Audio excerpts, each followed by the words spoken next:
శ్రీ మన్మథనామ సంవత్సర దక్షిణాయన హేమంత ఋతౌ మార్గశిరమాస శుక్లపక్షం. ఈరోజు చాలా విశేషమైన రోజు. ఎలాంటి విశేషం అంటే మార్గశిర మాసం. ఈ రోజు నుండి మనకి ధనుర్మాస ప్రారంభం అయిపోయింది. ఈ రోజు నుండి ధనుర్మాసారంభము. ధనుర్మాసంలో చాలా శ్రీ వైష్ణవ సంప్రదాయంలో చాలా విశేషమైన పూజలు, తిరుప్పావై, చాలా విశేషంగా తిరుప్పావై ఆరాధన చేస్తూ ఉంటారు.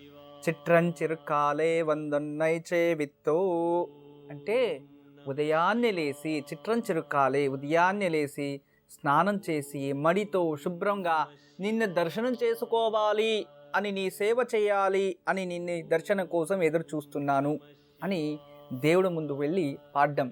నీ పొట్రాం పొడియాడియే పోట్రం పోరోల్ కేళాయ్, నీ సేవ చేయడం కోసము నేను ఆతురు నుంచి ఎదురు చూస్తున్నాను అని అర్థం. చాలా విశేషమైంది తిరుప్పావై. రోజు కూడా ఈ ఒక ధనుర్మాసం పూర్తిగా తిరుప్పావై ఆరాధన ఉంటుంది. అంతేకాకుండా ధనుర్మాసంలో సూర్యుడు బలిష్టమైన తర్వాత పూజ లేదు, నిషిద్ధము అని చెప్తుంది.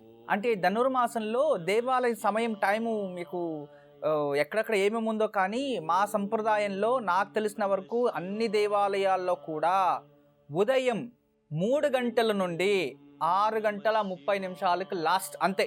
7 గంటల తర్వాత అసలు దేవస్థానం క్లోజ్ చేసుకొని వెళ్ళిపోతారు, అంతా అయిపోతుంది.